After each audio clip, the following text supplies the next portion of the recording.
Training as specified by NCTE 15 teacher eligibility test বা TET 5। Hello বন্ধুরা, নমস্কার and welcome to Sanjay Informatives YouTube channel. এখানে তোমরা দেখতে পাচ্ছ যে কথাগুলি বা প্রশ্নগুলি এখানে তুলে ধরা হয়েছে আজকের এই ভিডিওতে। কত স্কোর থাকলে আপনারা 2022 টেটে নিশ্চিত চাকরি বা আপনার চাকরি নিশ্চিত, কত নাম্বার থাকতে হবে, অথবা নতুন নম্বর বিভাজনটা কি জানা আছে, ইন্টারভিউয়ে কোন কোন জায়গাগুলোতে ফোকাস করবেন, এই সমস্ত প্রশ্নের উত্তরই কিন্তু এই ভিডিওতে আপনারা পেয়ে যাবেন। এবং প্রত্যেকটা বিষয়ই পুঙ্খানুপুঙ্খভাবে আপনাদেরকে বলা হবে যে কোন জায়গাগুলোতে আপনাকে ফোকাস করতে হবে এবং ঠিক কতটা নাম্বার আপনার থাকছে এবং কতটা নাম্বার আপনার আর তুলতে হবে ইন্টারভিউ আর ডেমো টেস্ট মিলিয়ে সমস্ত কিছুই বিস্তারিতভাবে এখানে আলোচনা করা হয়েছে। তোমরা যেমনটা দেখছো যে আমরা প্রথমে যে জিনিসটা জেনে নেব যে কত স্কোর থাকলে আপনার 2022 টেটে চাকরি নিশ্চিত, এটা জানার জন্য অ্যাটলিস্ট বা অ্যাট ফার্স্ট যাই বলুন না কেন আমাদের প্রথমে যেটা দেখে নিতে হবে যে কোন বিষয়ে এবং কোন টপিকে এবং যে সেকশনসগুলো রয়েছে নম্বরের, সেই নম্বর বিভাজনটা খুব ভালো করে আমাদের জানতে হবে এবং সেটা দেখে আপনাদের বিচার করতে হবে যে আপনাদের যে অ্যাকাডেমিক্স রয়েছে সেখানে কত নাম্বার থাকছে, তার উপরই কিন্তু ফোকাস করে আপনাদের এই নম্বরটা অ্যাড হবে। তো আমরা চলুন একবার সেটা দেখে নিই। আপনারা এখানে দেখতে পাচ্ছেন প্রত্যেকটা টপিক অর্থাৎ কী কী সেকশনসগুলো রয়েছে এবং সেখানে অ্যালোটেড মার্কস যেটা দেওয়া রয়েছে সেটা নিয়েই আমি আরেকবার আপনাদের এখানে বিস্তারিতভাবে জিনিসটি বোঝানোর চেষ্টা করব এবং আমি আশা রাখছি যে বিষয়গুলো আপনাদের একটু হলেও কাজে লাগবে।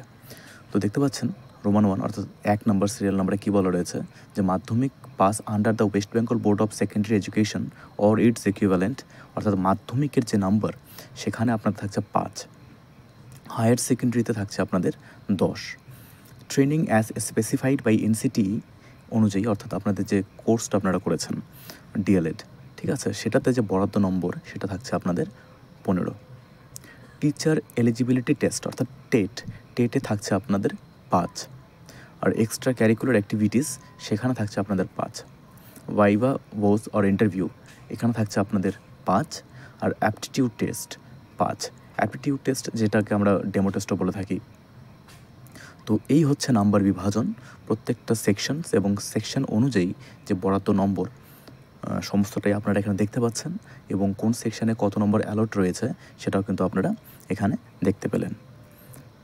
তো এখন প্রথমে যে কথাটি যে মাধ্যমিকে যাদের 60% রয়েছে বা কারো 70% রয়েছে বা কারো 80, কারো 90 অবধিও রয়েছে, আমরা যদি দেখি যে রাদার দেখবো আমরা যে 90% খুব তেমন একটা না, এই 5% কিংবা আমরা 2% ধরতে পারি যে রয়েছে। তার সাথে সাথে এইচএস, ঠিক আছে, এইচএস এবং এনসিটি দ্বারা যে টেট বা ট্রেনিং সেটাতে বরাদ্দ থাকছে 10 এবং 15 এবং টেটে থাকছে আপনাদের 5। তো এইটা কিন্তু ওভারঅল এই মার্কসগুলো করার পর আমরা যেটা দেখতে পাচ্ছি এবং যারা 17তে টেট দিয়ে যারা 21-এ চাকরি পেয়ে বর্তমানে কর্মরত অবস্থায় রয়েছেন, তো যে মার্কসটা আমরা দেখতে পাচ্ছি, ঠিক আছে, সেটা কিন্তু মোটামুটি একটা মার্কস কিন্তু সবারই অ্যাভারেজ থাকছে। তো কাট অফটা নিয়ে আর আমি এখানে আলোচনা করছি না, যেহেতু আমার একটা প্রিভিয়াস ভিডিওতে কাট অফ নিয়ে আলোচনা করা ছিল যে কত ছিল প্রিভিয়াস ইয়ারে ফাইল অ্যান্ড মেরিটের কাট অফটা কত ছিল, তো সেটা নিয়ে আলোচনা করছি না।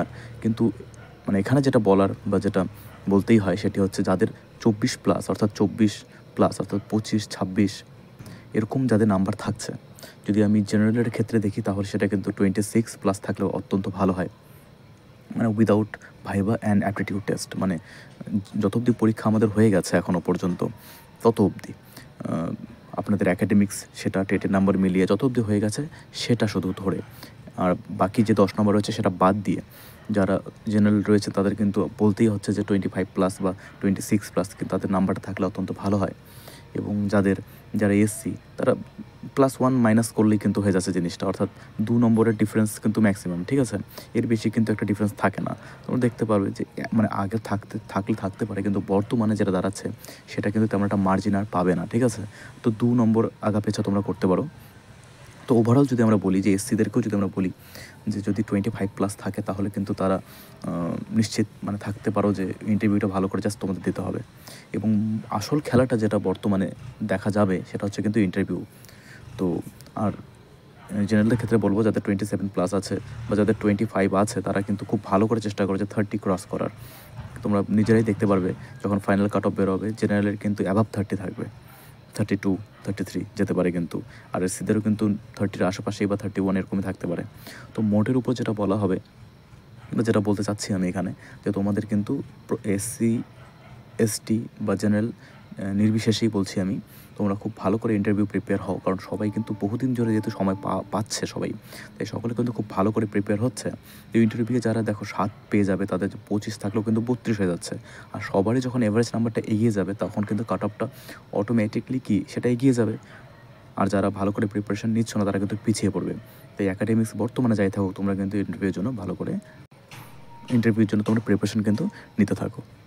এটাই কিন্তু একটা ফ্যাক্টর হয়ে দাঁড়াবে, কারণ ইন্টারভিউ কিন্তু 10, আমরা যেটা দেখেছি বিগত বছরে 2000 যারা বর্তমানে কর্মরত লাস্ট রিসেন্ট রিক্রুট যেটা, সেটা আমরা দেখেছি যে 8 অবধি কিন্তু পেয়ে গেছে।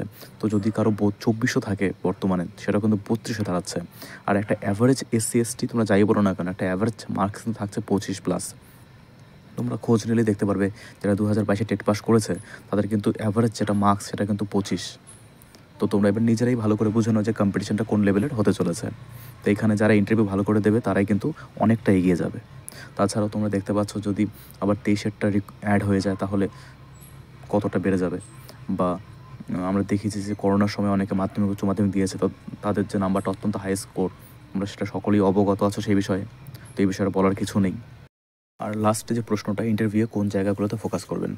দেখো ইন্টারভিউয়ে কিন্তু তোমরা যারা দেখেছো বা শুনেছো তোমাদের প্রিভিয়াস ক্যান্ডিডেটের কাছ থেকে যে 5 মিনিটের উপর কিন্তু সময় পাচ্ছে না, শেষের দিকে এমনও দেখা যাচ্ছে যে 2 মিনিট 3 মিনিট করে কিন্তু দেওয়া হচ্ছে।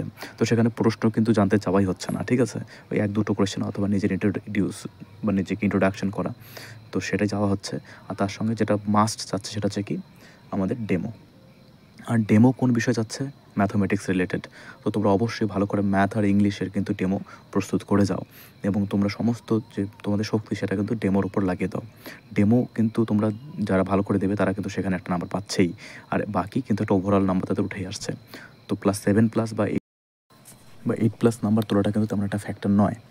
তো তোমরা অবশ্যই যারা ভালো করে প্রিপারেশন নিতে চাচ্ছ অবশ্যই তোমরা কিন্তু ডেমোর দিকে ফোকাস করো, আর ম্যাথামেটিক্স আর ইংলিশের ডেমোটা তোমরা প্রস্তুত করে যাও, কারণ বাকি অন্য ডেমো দেখ বা না দেখ সেটা সম্পূর্ণরূপে যারা থাকবেন উপস্থিত তাদের নিজস্ব। কিন্তু ম্যাথের কিন্তু আমরা দেখেছি যে যদি আমরা অ্যাভারেজ 100 করি তার মধ্যে 70 জনকে কিন্তু ম্যাথ থেকে কিন্তু ডেমো দিতে বলা হয়েছে। তো তোমরা অবশ্যই সেদিকে ফোকাস করো এবং ডেমোর দিকে ফোকাস করো। প্রশ্ন হয়তো তোমাকে দুটো জিজ্ঞাসা করতে পারে, তোমার যেখান থেকে তুমি এসেছো তো সেখানকার এসআইকে বা তোমার এসআই অফিসটা কোথায় রয়েছে, এরকম যে সিলি কয়েকটা কোয়েশ্চেন তোমাদেরকে জিজ্ঞাসা করতে পারে। তার সঙ্গে সঙ্গে কয়েকটা জিওগ্রাফিক তোমার লোকেশনের উপর রিগার্ডেড প্রশ্ন জিজ্ঞেস করবে। তো ডেমো ভালো করে তোমরা প্রস্তুতি নাও ডেমো এর জন্য, এটাই তোমাদেরকে কিন্তু অন্যদের থেকে অনেকটা এগিয়ে রাখবে। তো সকলকে অত্যন্ত ধন্যবাদ ভিডিও দেখার জন্য, থ্যাংক ইউ।